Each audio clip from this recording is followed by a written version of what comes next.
आदरणीय सभापति महोदय, मैं आपको धन्यवाद देना चाहूँगा कि आपने नए संसद भवन में प्रस्तुत राष्ट्रपति के प्रथम अभिभाषण पर अपने विचार प्रस्तुत करने का अवसर मुझे प्रदान किया।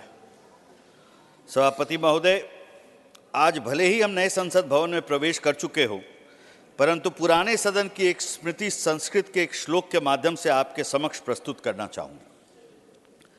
सर्वदा स्यान् नृपः प्राज्ञ स्वमते न कदाचन सम्याधिकारी प्रकृति सभासद सुमते स्थित। यह श्लोक लिफ्ट नंबर 4 के पास स्थित गुंबद पर अंकित। पद्म पुराण में इसे सर्वलोक सुखप्रदम कहा गया है। सांख्य दर्शन में इसे अत्यंत लोकहितम सत्यम कहा गया। इस श्लोक का अर्थ है कि राजा को हमेशा बुद्धिमान रहना चाहिए। बुद्धिमत्ता और समर्पण की भावना से प्रमाणिक होती है निर्णय लेने की क्षमता, और उन्हें यह सुनना चाहिए कि सदन में अन्य लोग क्या कहते हैं। उसे सभी की भलाई के लिए कार्य करना है। सभापति महोदय, आप सोच रहे हों कि उपरोक्त श्लोक की चर्चा मैंने क्यों की। वो इसलिए कि उपरोक्त श्लोक में जो प्रधान सेवक से अपेक्षा की गई है, उन सभी की पूर्ति हमारे आदरणीय प्रधानमंत्री जी ने पिछले 10 वर्षों में की। और ये बजट देखकर यही प्रतीत होता है कि आदरणीय प्रधानमंत्री जी बुद्धिमत्ता और समर्पण की भावना से जिस प्रकार कार्य कर रहे हैं, वो साफ साफ परिलक्षित होता है। वरना हमने कितने चुनावी वर्ष के बजट देखे जिनमें फ्रीबीज की भरमार होती थी, परंतु ये बजट भारत के अमृतकाल का बजट है, जिसमें 2047 में विकसित भारत के रोड मैप को जुलाई में प्रस्तुत करने की बात कही है। यह एक दूरदर्शी सोच के बजट का झलक है, क्योंकि यह इंटरिम बजट है। जब दूरदर्शिता की बात आती है तो पूर्व प्रधानमंत्री श्री मनमोहन सिंह जी का इस सदन में डिमोनेटाइजेशन पर दिया बयान याद आता है, जिसमें उन्होंने बहुत ही नामी गामी इकोनॉमिस्ट थे केन्स, उनको कोट किया और कहा कि वर्तमान सरकार जो नीति लेकर आई है उससे वह दूरदर्शी लाभ की अपेक्षा कर रही है। पर केन्स का कहना है, in the long run we are all dead. अर्थात हमें निकट भविष्य की चिंता पर ध्यान देना चाहिए, ना कि भविष्य की दूरदर्शी योजनाओं पर। विचार करिए, ऐसे विचार वाली सरकार ने देश पर दशकों तक राज किया, और इसी दूरदर्शिता का अभाव था कि जब 2014 में हम सत्ता में आए तो अर्थव्यवस्था पूरी तरह से तबाह स्थिति में थी। उन्हीं पूर्व प्रधानमंत्री जी का उस समय का एक और बयान अगर मैं जिक्र करूं, डिमोनेटाइजेशन को ऑर्गेनाइज लूट और लीगलाइज प्लंडर जब उन्होंने कहा था, मैं सदन को आपके माध्यम से बताना चाहूंगा कि ऑर्गेनाइज लूट और लीगलाइज प्लंडर उसे कहते हैं जब देश में ऑयल बॉन्ड्स के माध्यम से तेल खरीदा जा रहा था ताकि भुगतान मौजूदा वित्तीय वर्ष में ना करना पड़े और करंट अकाउंट डेफिसिट कम दिखे। ऑर्गेनाइज लूट और लीगलाइज प्लंडर तब होता है जब बजट में लॉस और बोरोइंग की कैरी फॉरवर्ड कर फिस्कल डेफिसिट को पेपर पर लिमिट में रखने का प्रयास किया जाता था, पर वास्तव में वह अपनी लिमिट से कहीं ज़्यादा होता था। ऑर्गेनाइज लूट और लीगलाइज प्लंडर तब होता है जब 2G घोटाला होता है, कोल घोटाला होता है, कॉमनवेल्थ गेम्स घोटाला होता है, अगस्ता वेस्टलैंड घोटाला होता है, और यह सब होता था एक अर्थशास्त्री प्रधानमंत्री और अर्थशास्त्री वित्त मंत्री के नाक के नीचे, और दोनों इस सदन के सदस्य अभी भी। ऐसी धोखाधड़ी जनता से खुलेआम की गई थी कि जिसका वर्णन कम करे आदमी वही उचित। वो सिर्फ इसलिए हुआ क्योंकि दूरदर्शिता का अभाव था और राष्ट्र के प्रति समर्पण नगण्य था। भाव एक जमींदार और जागीर का था, और एक चरमराई अर्थव्यवस्था के साथ हमारा सरकार में गृह प्रवेश हुआ था। सभापति महोदय, 2014 में जब हम आए और इकोनॉमी की समीक्षा की तो हालात भयावह थे। एक जोरदार बहस छिड़ी कि स्टेट ऑफ इकोनॉमी पर व्हाइट पेपर लाया जाए और देश और दुनिया जाने कि किस अवस्था में देश आकर खड़ा है। बोला ही जाता था कि भारत फ्रेजाइल 5 में, पॉलिसी पैरालिसिस से ग्रसित, बैंक्स बैड शेप में है, बोरोइंग फिस्कल मिसमैनेजमेंट का अहम हिस्सा बन गया था। मैंने पहले भी जिक्र किया, इन्फ्लेशन आउट ऑफ कंट्रोल था। लेकिन उस व्हाइट पेपर को तब लाने पर हालात ऐसे बन जाते कि सारे इन्वेस्टर्स भाग जाते और इंडिया इन्वेस्टमेंट स्टोरी जो है तहस नहस होना तय था। और वहां से प्रधानमंत्री के कुशल नेतृत्व में 10 साल की आर्थिक सशक्तिकरण और समृद्ध भारत की जो यात्रा पर हम चले, आज फ्रेजाइल 5 से विश्व की 5वें सबसे बड़ी इकोनॉमी तो बने ही, और फास्टेस्ट ग्रोइंग इकोनॉमी का आज सेहरा पान हम जल्द ही तीसरे सबसे बड़ी अर्थव्यवस्था बनने जा रहे हैं। बाधाएं तो ऐसी आई कि विश्व हिल गया। बाधाएं तो ऐसी आई कि विश्व हिल गया। कोविड जैसी महामारी ने वर्ल्ड इकोनॉमी को हिला दिया और जियोपॉलिटिकल हालात, युद्ध, सब कुछ एक साथ होकर एक नए वर्ल्ड ऑर्डर को भी स्वरूप देने लगा और हमारा भारत अग्रणी होता है इस बीच से ब्राइट स्पॉट बनकर निकला। लेकिन आज मैं माननीय वित्त मंत्री जी से आग्रह करना चाहूंगा कि इसी सत्र में वह व्हाइट पेपर सदन में जरूर लाएं ताकि देश जाने कि इन्होंने कहां हमें लाकर खड़ा किया था और हम देश को आज 10 वर्ष में कैसे कैसे कहां आज हम भारत को ब्राइट स्पॉट बना बैठे, एक चमकता सितारा जिसको विश्व अब हर समस्या के निदान के लिए आशा भरी निगाह से देखता है और जान लें कि बिना भारत के पोजीशन तय किए ग्लोबल ओपिनियन अब शेप अप नहीं करता। इसके साथ साथ सभापति महोदय, मेरा स्पष्ट मानना है कि भारत का फॉरेन पॉलिसी का ट्रांसफॉर्मेशन जिसमें इंडिया फर्स्ट आया, वह एक केस स्टडी बन चुका है और आज के इस भारत पर हमको नाज है और गर्व भी। 2014 से पूर्व महंगाई की क्या स्थिति थी? Inflation rate out of control था। उस समय की स्थिति को देखकर एक जर्मन इकोनॉमिस्ट कार्ल पोल का इन्फ्लेशन के संबंध में एक कोट याद आता है, inflation is like a toothpaste, once it's out you can hardly get it back. इसी प्रकार से अमेरिका के पूर्व राष्ट्रपति हेनरी ट्रूमैन ने कहा था कि a recession is when your neighbour is out of work, a depression is when you are out of work. और आदरणीय प्रधानमंत्री जी ने इकोनॉमिक रिसेशन और इकोनॉमिक डिप्रेशन दोनों से हम भारतीयों को बचाया। आदरणीय सभापति जी, देश को बांटने का हाल फिलहाल एक जबरदस्ती का विवाद खड़ा किया गया और पुरजोर कोशिश हुई, लेकिन इतने बुरे तरीके से भारत की जनता ने बीते चुनाव में इनके इरादों पर पानी फेर दिया कि ये समझ ही नहीं पाए। हमारी सरकार ने 4 जातियों को विकास के लिए बेंचमार्क बनाया है और यह संपूर्ण सच है, गरीब, किसान, महिला और युवा। आदरणीय सभापति जी, प्रधानमंत्री जी का तो यह स्पष्ट मानना है कि यदि हम इन 4 जातियों का उत्थान करते हैं तो देश का उत्थान स्वतः हो जाएगा और यह सही भी है। इसलिए सभापति महोदय, पीएम आवास योजना ग्रामीण के तहत 4 करोड़ 10 लाख लाभार्थी को आवास उपलब्ध कराए गए। अगले 5 वर्षों में 2 करोड़ अतिरिक्त आवास बनाए जाएंगे। करीब 80 करोड़ लाभार्थी को प्रधानमंत्री गरीब अन्न कल्याण योजना के तहत फ्री राशन प्रदान किया जा रहा है। 51.5 करोड़ पीएम जनधन अकाउंट खोले गए और फाइनेंशियल इंक्लूजन का विश्व में एक अद्भुत उदाहरण ये बना। पीएम स्वनिधि के तहत 78 लाख रेहड़ी पटरी वालों को लोन वितरित किए गए। पहली बार आजाद भारत में किसी सरकार ने समाज के इस वर्ग की भी चिंता की है, यह अद्भुत मिसाल कायम हुआ है। हमारी यही जन कल्याणकारी नीतियों का नतीजा था कि पिछले 10 वर्षों में हमारी सरकार ने 25 करोड़ लोगों को मल्टी डायमेंशनल पॉवर्टी इंडेक्स से बाहर निकाला। सभापति महोदय, इसलिए कहा जाता है कि सपने नहीं हकीकत बुनते हैं, तभी तो लोग मोदी को चुनते हैं। अब मैं अगली जाति किसानों पर आता हूं। देश के प्रमुख कृषि वैज्ञानिक और शोधक स्वर्गीय एम.एस. स्वामीनाथन ने कहा था कि if agriculture goes wrong, nothing else will have a chance to go right. और यह सच भी है। आज हमारे अर्थव्यवस्था की हमारे अन्नदाता के बिना कल्पना भी नहीं कर सकते। कोविड के समय हमारे अन्नदाता ही थे जिन्होंने अर्थव्यवस्था के इंजन को गति प्रदान की। इसलिए प्रधानमंत्री जी के नेतृत्व में हमारे अन्नदाताओं को सहायता प्रदान करने हेतु प्रधानमंत्री किसान सम्मान निधि की शुरुआत हुई और आज लगभग 11.8 करोड़ किसानों को 2.8 लाख करोड़ से ज्यादा की धनराशि वितरित की जा चुकी है। 4 करोड़ से अधिक किसानों को फसल बीमा प्रदान किया जा चुका है। अब तो ड्रोन दीदी के माध्यम से आज महिला समूह को किसानी की ड्रोन के माध्यम से ट्रेनिंग भी दी जा रही है। यूरिया के बढ़ते उपयोग को सीमित करने हेतु नैनो यूरिया के बाद अब नैनो डीएपी के प्रयोग को भी बढ़ावा दिया जा रहा है, जिसका जिक्र इस इंटरिम बजट में भी किया गया है।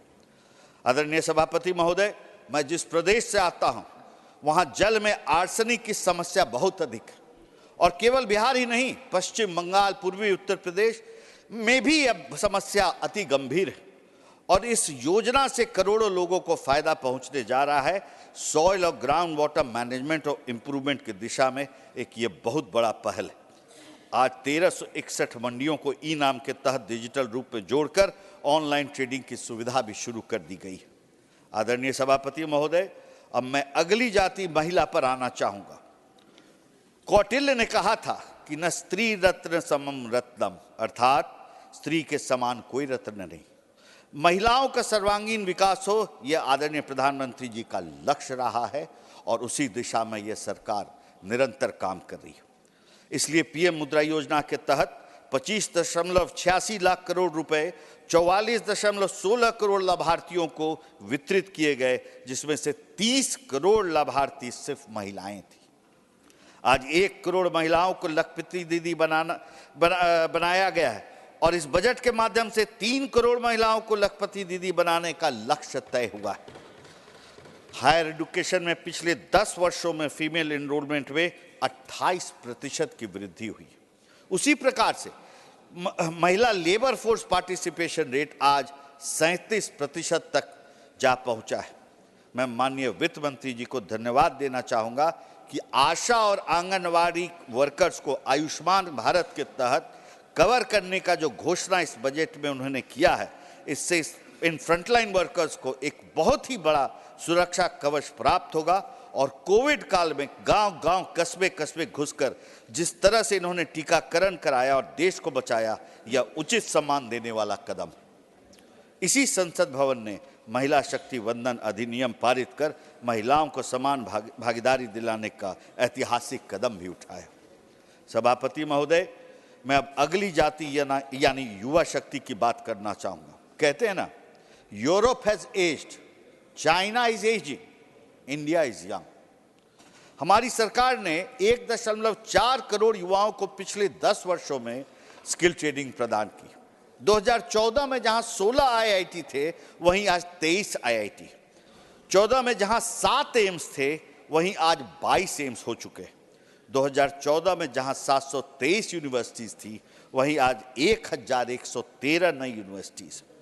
पीएम श्री स्कूल्स के माध्यम से स्कूल को न्यू एजुकेशन पॉलिसी के अनुरूप तैयार किया जा रहा है और इस बजट में धनराशि को 4000 करोड़ से बढ़ाकर 6050 करोड़ कर दी गई है। अनएम्प्लॉयमेंट रेट 6.1% से घटकर 3.2% हो चुका है। खेलों में विश्व स्तर पर भारत के युवा खिलाड़ियों ने इतिहास रचा है और 100 से ज्यादा पदक जीते हैं। स्टार्टअप की संख्या बढ़कर 1 लाख हो चुकी है। सभापति महोदय, किसी भी बजट की सफलता का मापदंड इससे होता है कि कैपिटल एक्सपेंडिचर में कितनी बढ़ोतरी हुई। पिछले 10 वर्षों में यह 5 गुना बढ़कर आज 11.11 लाख करोड़ इस साल हो गया, जो जीडीपी का 3.4%। और यह तब संभव हो पाता है जब आप फ्रीबीज की राजनीति को छोड़कर देश के दीर्घकालिक विकास के बारे में सोचते रहे। जब आदरणीय प्रधानमंत्री जी के नेतृत्व में हमारी सरकार बनी, तब सबका साथ, सबका विकास, सबका विश्वास के तहत राज्य सरकारों को भी कैपेक्स में बढ़ोतरी करने हेतु 50 वर्षों का ब्याज मुक्त लोन दिया गया और हम पर आरोप लगता है कि हम राज्यों के साथ भेदभाव करते हैं। इसलिए सभापति जी, मैं अपने उधर के गठबंधन के लिए मित्रों के लिए एक शेर पढ़ना चाहूँगा। तू इधर उधर की ना बात कर, ये बता कि काफिले क्यों लूटे, तेरी रहबरी का सवाल है, हमें राहजन से गरज नहीं। सभापति महोदय, कैपेक्स में बढ़ोतरी का ही परिणाम था कि आज देश में गांवों में लगभग 4.25 लाख किलोमीटर नई सड़कों का निर्माण हो चुका। राष्ट्रीय राजमार्गों की लंबाई 90,000 किलोमीटर से बढ़कर 1,46,000 किलोमीटर हो गई। 4 लेन वाले राष्ट्रीय राजमार्ग की लंबाई 2.5 गुना हो गई। हाई स्पीड कॉरिडोर का 500 किलोमीटर से 4,000 किलोमीटर तक विस्तार हो चुका। हवाई अड्डों की संख्या 74 से दोगुनी 149 हो चुकी। मतलब अनगिनत ऐसे काम हुए हैं जो भूतो न भविष्य के ही कैटेगरी में आता है। और हाल में जो अटल सेतु के विकास ने भारत को वर्ल्ड क्लास इंफ्रास्ट्रक्चर बनाने वाले देशों की पंक्ति में लाकर खड़ा कर दिया, ये भी एक अद्भुत मिसाल है जो पूरी दुनिया देख रही है। सभापति महोदय, इस बजट के माध्यम से पीएम गति शक्ति के माध्यम से 3 बड़े रेल कॉरिडोर की संकल्पना की गई है, जो एनर्जी, मिनरल और सीमेंट कॉरिडोर, दूसरा पोर्ट कनेक्टिविटी कॉरिडोर, तीसरा हाई ट्रैफिक डेंसिटी कॉरिडोर। जैसे मान लिया जाए कि दिल्ली और पटना का रूट है जिसमें बहुत बड़ी संख्या में यात्री सफर करते हैं, इससे यात्री सेफ्टी भी बढ़ेगा, टाइम में भी कमी आएगी और ये एक बहुत ही जरूरी पहल है। सभापति महोदय, हमारे देश में हर प्रकार के रॉ मटेरियल उपलब्ध है, लेकिन अफोर्डेबल ट्रांसपोर्टेशन और सप्लाई मैनेजमेंट का बड़ा इशू रहता है। जहां डिमांड है वहां तुरंत सप्लाई हो, ऐसी योजनाएं हमारे विकसित भारत की परिकल्पना को साकार करने में महत्वपूर्ण भूमिका निभाएगी। जिस प्रकार दक्षिण में सीमेंट पर्याप्त मात्रा में उपलब्ध है, लेकिन आवश्यकता पूरब में है, लेकिन यह कैसे तुरंत पहुंचे, ये सब कुछ साकार करेगा ये योजना और भारत एक विकसित राष्ट्र बनने की ओर बहुत तेजी से अग्रसर होगा। इन सब का जब स्वरूप खड़ा होगा। सभापति महोदय, आम रेलवे यात्री की सुविधा के लिए 40,000 वंदे भारत समान बोगी बनेंगे और आम यात्री को भी बेहतर यात्रा करने का एक बेंचमार्क तय हो चुका है। सभापति महोदय, आधारभूत अवसंरचना की बात हो रही है और साथ ही साथ इस सदन का ध्यान पिछले 10 वर्षों के अंतरिक्ष के क्षेत्र की उपलब्धियों की ओर आकर्षित करना चाहूँगा। हमने चंद्रयान 2 की विफलता भी देखी, लेकिन जैसा कि साहिर लुधियानवी कहते हैं कि 1000 बर्ग गिरे लाख आंधियां उठे, वो फूल खिल के रहेंगे जो खिलने वाले। और हुआ भी ऐसा। आज चंद्रयान 3 के माध्यम से और आदित्य L1 के माध्यम से सूर्य और चंद्रमा तक हम पहुंच गए।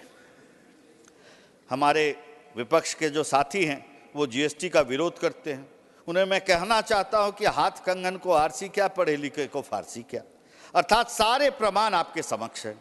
हमारी सरकार द्वारा टैक्स संरचना में जो आमूलचूल परिवर्तन किए गए, उसका नतीजा था कि जीएसटी आने के बाद 2018 में मंथली जीएसटी कलेक्शन 90,000 करोड़ से बढ़कर अब एवरेज 1.7 लाख करोड़ प्रति माह हो चला। टैक्स संरचना में एक महत्वपूर्ण सुधार की घोषणा आदरणीय वित्त मंत्री ने की है, जिसमें वित्तीय वर्ष 2010 में 25,000 तक के और वित्तीय वर्ष 2011 से 15 के 10,000 तक की टैक्स डिस्प्यूट को सरकार पूरी तरह विड्रॉ करेगी, जिससे लगभग 1 करोड़ टैक्स पेयर को लाभ होगा। इसके लिए मैं आदरणीय प्रधानमंत्री जी और वित्त मंत्री जी को भी धन्यवाद देना चाहूँगा। आज अर्थव्यवस्था के क्षेत्र में यदि हम देखें, भारत का निर्यात $450 बिलियन से बढ़कर $750 बिलियन हो चुका है। फॉरेक्स रिजर्व आज $600 अरब हो चुका है। मोबाइल मैन्युफैक्चरिंग में हम 5 गुना बढ़ोतरी कर चुके हैं। आज डीबीटी के माध्यम से लगभग 2.25 लाख करोड़ की हम बचत कर चुके हैं। और इन सब का श्रेय केवल एक व्यक्ति को जाता है जो वैश्विक आर्थिक चुनौतियों के समक्ष खड़ा रहा, और वो है आदरणीय प्रधानमंत्री श्री नरेंद्र मोदी। और इसलिए आदरणीय प्रधानमंत्री जी पर सिखों के महान गुरु गुरु गोविंद सिंह का, जिनका केंद्र हमारा पटना साहिब रहा, एक पंक्ति है जो बड़ा सटीक बैठता है, मैं उसका जिक्र करना चाहूँगा। देश शिवा बर मोहे इहे, शुभ कर्मंते कंभू न टरू, न डरो अरीसो, जब जाए लड़ो, निश्चय कर अपनी जीत करो, जब आओ की अहुद निदान बने, अति ही रण में तब जूझ मरो। जिसका अर्थ है, हे शिवा, शिव की शक्ति, मुझे यह वर दे कि मैं शुभ कर्मों को करने से कभी भी पीछे न हटूं। जब मैं युद्ध करने जाऊं तो शत्रु से न डरूं और युद्ध में अपनी जीत पक्की करूं। हम फिर जुलाई में आ रहे हैं। सभापति महोदय, धर्म और अर्थ का बड़ा मजबूत संबंध होता है और धार्मिक और आध्यात्मिक पर्यटन एक ऐसा क्षेत्र है जिससे बहुत संभावनाएं अभी छुपी हुई हैं भारतवर्ष। अभी हाल में रामलला का भव्य मंदिर की प्राण प्रतिष्ठा प्रधानमंत्री द्वारा की गई। उसने अयोध्या की सूरत ही बदल दी। आज अयोध्या में airport, world class station, hotel बन रहे हैं। और आदरणीय प्रधानमंत्री ने जिस प्रकार काशी विश्वनाथ कॉरिडोर, 4 धाम कॉरिडोर और केदारनाथ का विकास किया, उससे लोकल अर्थव्यवस्था का बहुत अधिक विकास हुआ। मैं हाल ही में तमिलनाडु गया था, वहाँ ऐसी पांडुलिपियाँ रखी हैं जिन्हें आज तक कोई नहीं पढ़ सका। और हमारे मंदिरों में बहुत पोटेंशियल है, जो मैं सरकार से यही आग्रह करूंगा कि आज भी कई ऐसे हैं मंदिर जिनके विकास से अर्थव्यवस्था को बल मिल सकता है। स्पिरिचुअल टूरिज्म के प्रमोशन हेतु इस इंटरिम बजट में चर्चा की गई है, जिसकी प्रतिभा एज अ सेक्टर अभी देश में हार्नेस नहीं हुआ है, और इसको बढ़ावा देना बहुत ही सकारात्मक कदम है, जो अपार अपॉर्चुनिटीज को रोजगार के दृष्टिकोण से एक बहुत ही बड़ा स्वरूप दे सकता है आने वाले समय में। प्रभु श्री राम की बात तो पूरा देश कर ही रहा है।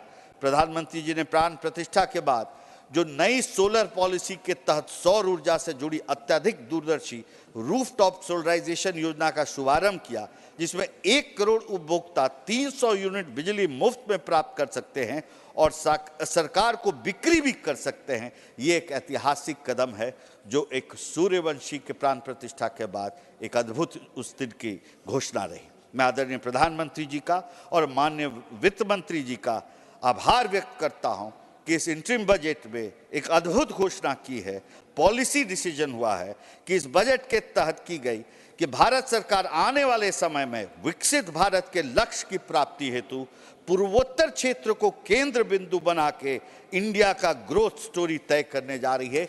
एक पूर्वोत्तर का वासी होने के नाते इसके लिए मैं हृदय से आभार व्यक्त करता हूँ। सभापति महोदय, इस बजट की कई क्रांतिकारी घोषणा है, जैसे कि मत्स्य पालन की दुनिया में ब्लू इकोनॉमी 2 का आरंभ होना, देश में हर जिला स्तर पर हॉस्पिटल सेटअप करना, 9 से 14 वर्ष की बच्चियों का सर्वाइकल कैंसर रोधी टीकाकरण की शुरुआत करना हमारी सरकार की संवेदनशीलता का अद्भुत परिचायक है यह निर्णय। सब बात हो और डिजिटल क्रांति की बात न हो, विश्व में एक मिसाल बन चुका भारत, जो कुल रियल टाइम डिजिटल लेन देन का 46% भारत में ही होता है। पिछले महीने यूपीआई से रिकॉर्ड 1200 करोड़ डिजिटल क्रांति लेन देन हुआ, जिसके तहत 18 लाख करोड़ रुपए का लेन देन हुआ। जनधन, आधार और मोबाइल की त्रिशक्ति, जिसको हम जैम ट्रिनिटी भी कहते हैं, पर भ्रष्टाचार पे अद्भुत लगाम लगा। यह सरकार अब तक 34 लाख करोड़ डीबीटी से ट्रांसफर भी कर चुकी है, और जनधन ट्रिनिटी के कारण 10 करोड़ फर्जी लाभार्थी तंत्र से बाहर किया गया। इस सरकार के इनबिल्ट मैकेनिज्म में है करप्ट प्रैक्टिस और करप्शन के खिलाफ की लड़ाई लड़ना, चाहे जो भी शोर मचा ले, ये लड़ाई निरंतर चलता रहेगा। सभापति महोदय, अनुच्छेद 370 हटाकर अंग्रेजों के कानून समाप्त कर भारतीय न्याय प्रणाली के रिफॉर्म्स लाकर लीगल सिस्टम में गुणात्मक सुधार ला भारत को दशकों के लिए कानून से सुदृढ़ करने का जो ऐतिहासिक निर्णय लिया है, वो आने वाला समय याद करेगा। आंतरिक सुरक्षा तंत्र को इतना सुदृढ़ किया गया कि आम नागरिक इतना सुरक्षित देश में पहले कभी नहीं महसूस किया। नक्सलवाद के खिलाफ लड़ाई अपने अंतिम दौर में प्रवेश कर गया है और सीमित क्षेत्र में प्रभाव मात्र रह गया।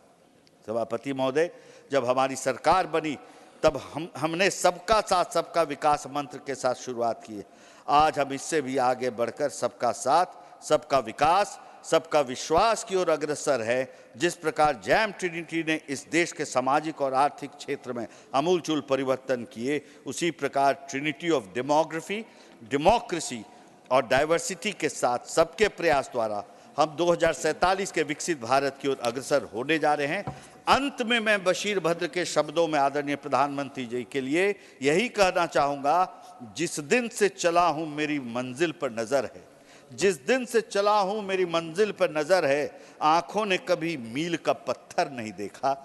प्रधानमंत्री जी की 2014 से शुरू हुई यात्रा ने कई मील के पत्थर देखे, पर कभी रुके नहीं। उनकी मंजिल यही है कि 2047 तक भारत को विकसित भारत बनाना है। बहुत बहुत धन्यवाद सभापति महोदय। मैं राष्ट्रपति के धन्यवाद प्रस्ताव का पूर्णतः समर्थन करता हूँ।